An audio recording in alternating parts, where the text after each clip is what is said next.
Shapiro, you're followed by millions of people online and on social media. You're one of the biggest names in American conservatism. What is it you think you're tapping into? Well, I think that there are a couple of things. One, there is actually a hunger for different ideas. The monolithic nature of the United States media is pretty evident in terms of its politics. People tend to agree on essentially the liberal point of view and increasingly a radical leftist point of view in the media. And obviously, I speak in response to that. At the same time, I try to provide an honest take on the issues of the day, and that means that I am not beholden to the Republican Party, for example. It means that I am going to speak out whenever I think that a principle is being violated, just no matter who is doing the violation. I'm interested that you think there's a thought movement inside the Republican Party. I mean, haven't the Conservatives run out of ideas in America? All the new policies, the Medicare for all, $15 minimum wage, the Green New Deal, they're all coming from the left. The idea that new ideas are absent in the Republican Party is obviously untrue. We have a very strong debate that goes on inside sort of the conservative halls of intelligentsia about what is the appropriate action to take with regard to the medical system. Should global warming be considered a real threat, or should global warming be considered something that technology will solve? And if so, what are the best aspects of solving that? Now, there's a rich intellectual debate on the right about nationalism versus patriotism, for example, or populism versus free marketeerism. That debate is happening on the right. I think that it is intellectual sneering of the highest order to suggest that only the left has new and decent ideas. Some of the ideas that are popular in your side of politics would seem to take us back to the Dark Ages, Georgia, new abortion laws, which you are much in favor of, that a woman who miscarries could get 30 years. A Georgian woman who travels to another state for an abortion procedure could get 10 years. These are extreme hard policies. Well, okay, a couple of things. One, I'm not sure. I mean, frankly, I don't know whether are you an objective journalist or are you an opinion journalist? I'm a journalist that asks questions. Okay, so you're a supposedly objective journalist calling policies with which you disagree barbaric and suggesting only one side of the political aisle has ideas. So I just want to point out that I wish you would at least be honest in your own biases. Mr. Shapiro, I know that broadcasting in America is now so polarized that on one program you only have the left and another one you just have the right. My job is to question those who have strong views and put an alternative to them. Would you suggest that a late-term abortion is brutal?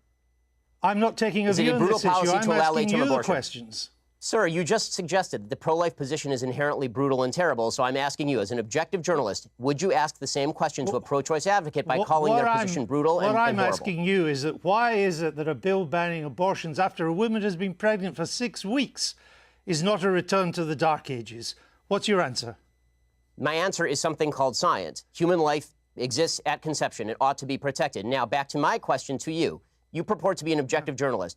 BBC purports to be an objective down-the-middle network. It obviously is not. It never has been. And you, as a journalist, are proceeding to call one side of the political aisle ignorant, barbaric, and sending us back to the Dark Ages. Why don't you just say that you're on the left? Is this so hard for you? Why can't you just be honest? Mr. Seriously, Shapiro, it's a serious question. Mr. Shapiro, if you only knew how ridiculous that statement is, you wouldn't have said it. So let's move on. Would you vote for Mr. Trump in 2020? I'd certainly consider voting for Mr. Trump in 2020, just like I'd consider voting for anybody else in 2020. But didn't you once say that you'd never vote for him? I said that I wouldn't vote for him in 2016. And then I wrote a column for National Review explaining the conditions under which I might change my mind. You're a culture war warrior. Isn't he largely on your side? You wrote once it was unlikely he'd appoint conservative judges to the Supreme Court. He has. Right. So you were wrong. And so I like many of President Trump's policies, even if I still have serious reservations about his personality and character. In your book, you say that there's quite a key phrase, we are so angry at each other right now.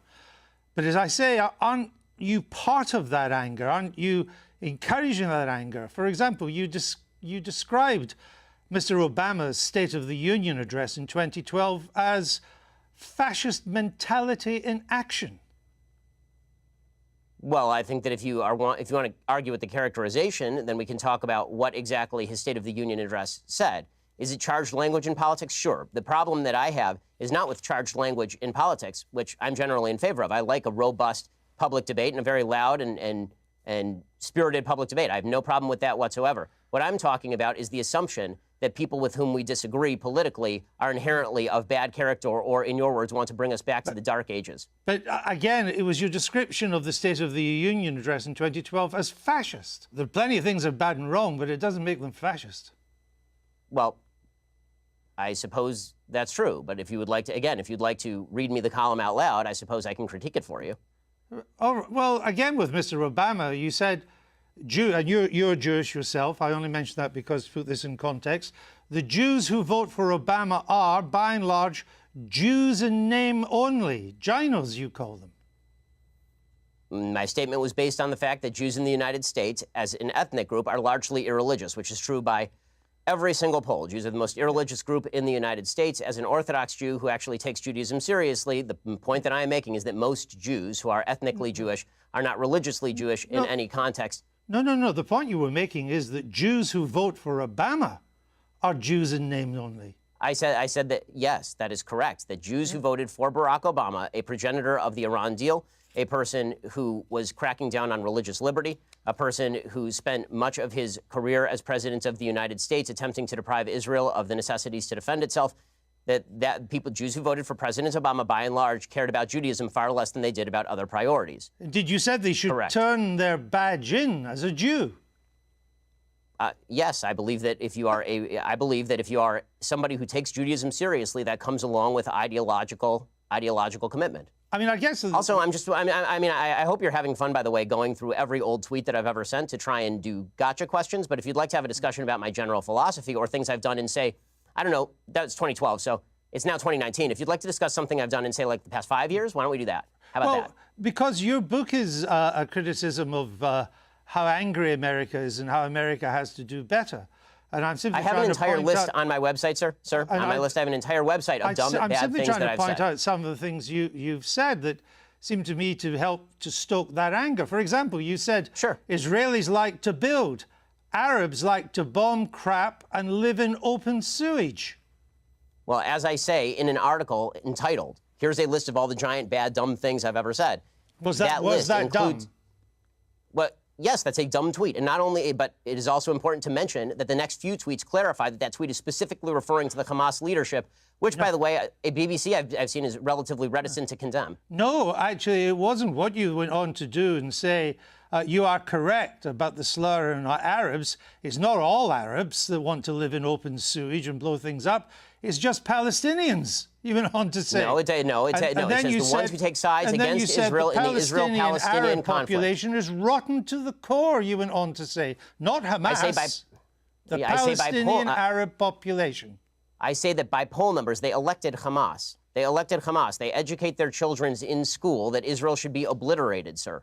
I guess. If you want to read, honestly, this is a giant waste of time in the sense that the entire interview is designed for you to shout slogans or old things that I've said at me. I don't see how this forwards the debate. You talk about undermining the public discourse. It seems to me that simply going through and finding lone things that sound bad out of context and then hitting people with them is a way for you to make a quick buck on BBC off the fact that I'm popular and no one has ever heard of you. There are not many bucks to be made on the BBC, unlike American broadcasting, Mr. Shapiro. The point I'm trying to make is that your words are hardly designed to produce the consensus and understanding that the book seems to want to produce. That's my point, that you write about, Judeo-Christian culture and so on, but so much of what you've said in the past would seem to turn its back on Judeo-Christian culture. You're lecturing me on Judeo-Christian culture after you call the pro-life position barbaric? I just asked you a question. And I asked you a question. You failed to answer a single one of mine. Frankly, I find this whole thing a waste of time. If you want to read the book and critique the book, why don't you read and critique the book? If you want to critique me, you can think whatever you want of me. Why don't you frankly, just try and I don't care. I don't frankly give a damn what you think of me since I've never heard of you. And I've never heard of you until I briefed myself for this.